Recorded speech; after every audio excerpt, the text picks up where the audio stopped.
Normativismo. El normativismo se denomina así a la teoría que concibe al derecho como un fenómeno eminentemente normativo, pero considerado como un resultado exclusivo de la voluntad humana.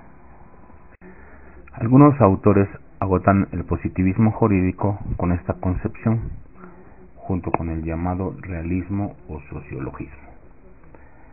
Sin embargo, si entendemos al positivismo en sentido negativo, como la concepción de lo jurídico que excluye toda creencia en una realidad irrefutable empíricamente, entonces el positivismo comprende a una diversidad tan amplia de concepciones del derecho, que prácticamente todas las concepciones jurídicas que no sean iusnaturalistas pueden ubicarse dentro de él, y se presenta un verdadero problema en el significado de la denominación de esta corriente iusfilosófica. Se consideran como concepciones normativistas del derecho a las teorías de Hans Kelsen. El primer rasgo sobresaliente, muy combatido por sus opositores de la citada teoría, es su pureza. En relación a esto, Kelsen sostiene que la característica de pura de su doctrina es un principio de método, que consiste en buscar solamente un conocimiento orientado hacia el derecho, es decir, liberar a la ciencia jurídica de todos los elementos extraños, aunque esto carezca de sentido común. La ciencia jurídica tradicional no satisface tal exigencia metódica, porque se ha confundido con la psicología, la sociología, la ética y la teoría política. Tal confusión puede explicarse porque los objetos de esas ciencias se relacionan estrechamente con el derecho. Pero cuando la teoría pura delimita el conocimiento del derecho frente a esas disciplinas, no lo hace por ignorancia o rechazo de esta relación, sino para evitar la mezcla de métodos, que oscurece la singularidad de la ciencia jurídica y los límites de su objeto. Kelsen de manera explícita utiliza el principio de imputación, el cual explica como un principio ordenador o de conocimiento, diferente del de causalidad, que se emplea en la descripción de un orden normativo de la interacción humana, es decir, se utiliza en la descripción del deber ser y para distinguir a este del mundo no normativo o de los hechos, en relación al deber ser en el ámbito de lo jurídico. Esto es el derecho que declara bajo determinadas condiciones cuándo debe producirse determinada consecuencia. El término deber no se entiende en el sentido usual de que algo está ordenado, pero no autorizado o permitido, sino que abarca los tres significados o funciones normativo-jurídicas: el ordenar, el facultar y el permitir positivamente la consecuencia. El deber ser es la relación entre el supuesto y la consecuencia normativa. El significado jurídico de una conducta humana no se puede captar por los sentidos, como se capta el color, la dureza o el peso de un objeto. Así el sentido subjetivo de que alguien dispone por escrito de su patrimonio en caso de muerte es un testamento. Pero objetivamente, desde el punto de vista del Código Civil, puede quizá en razón de algún defecto de forma que no lo sea.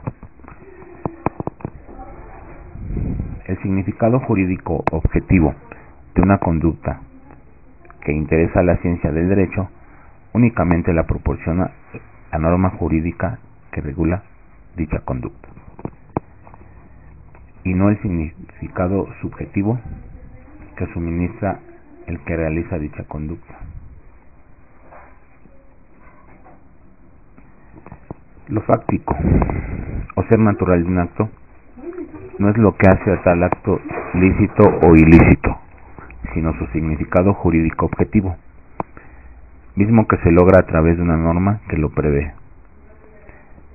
como su contenido normativo, de suerte que el acto puede ser explicado según esa norma y su validez. Por validez se entiende la existencia específica de una norma y se expresa diciendo que algo debe o no ser. Esto es diferente de la realidad de los hechos naturales y de la existencia del acto de voluntad, cuyo significado objetivo proporciona. Que una norma sea válida significa que obliga y que el hombre debe comportarse como lo indica la norma.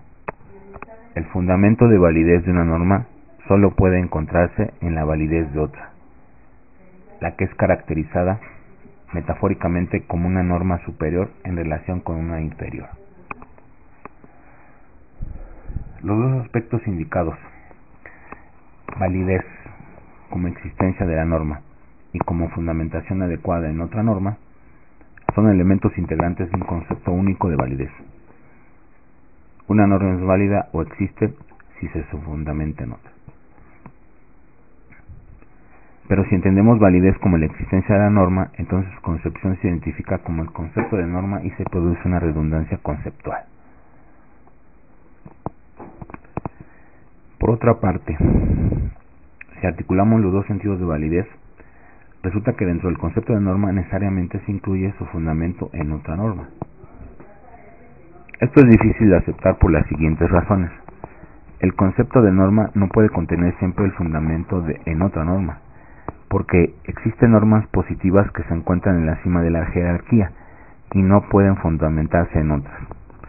De lo contrario, se tendría que aceptar o que dichas normas no lo son, o que el primer concepto de norma no se encuentra bien cimentado, porque carece de generalidad. En segundo lugar, cuando se habla de que una norma se fundamenta en otra, lo que se observa en la primera impresión es que el concepto de norma es independiente del concepto de fundamentación, porque para poder predicar algo de un objeto se requiere que los dos conceptos no sean idénticos.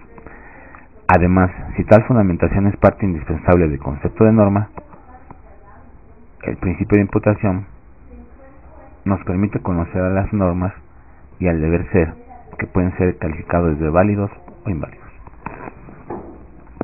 En relación a la validez como fundamento, existen dos tipos de sistemas normativos, el estático y el dinámico.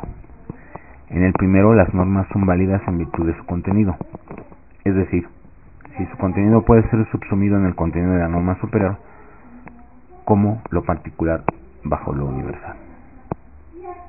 Por ejemplo, las normas no se debe mentir y no se debe engañar pueden derivarse de la norma que ordena decir la verdad. En cambio, las normas del tipo dinámico valen en función de su creación, o sea, si de acuerdo con la norma superior, la autoridad que las creó es competente, y si el procedimiento para hacerlo fue legal. El sistema jurídico tiene esencialmente un carácter dinámico,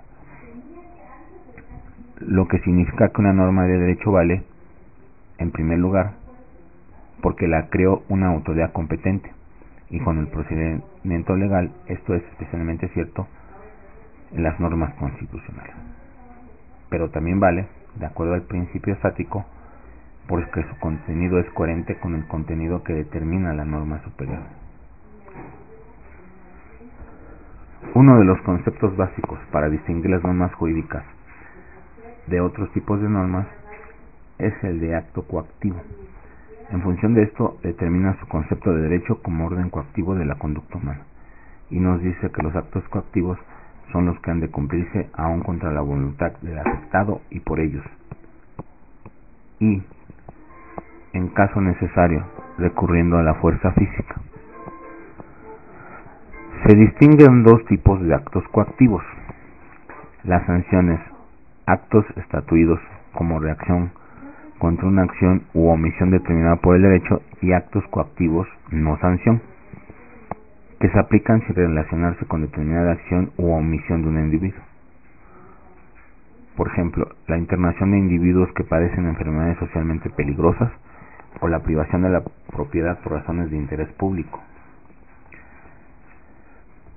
El concepto de acto coactivo sanción Es la base para la determinación de otros conceptos teóricos, como el de acto ilícito o delito, el cual se define como la acción o omisión determinada por el derecho que configura el supuesto para un acto coactivo, consecuencia de lo ilícito o sanción, también previsto por el orden jurídico. Una acción u omisión es ilícita si y sólo si se encuentra determinada por el orden jurídico, como condición de un acto coactivo. La ilicitud no es ninguna meta jurídica, natural o divina. Es decir, no significa alguna relación con un mundo trascendente al derecho positivo, sino exclusivamente el que sea convertida por el orden jurídico positivo, en condición de un acto coactivo de sanción. Una conducta solo puede estar obligada jurídicamente si una norma jurídica enlaza a la conducta contraria a un acto coactivo de sanción.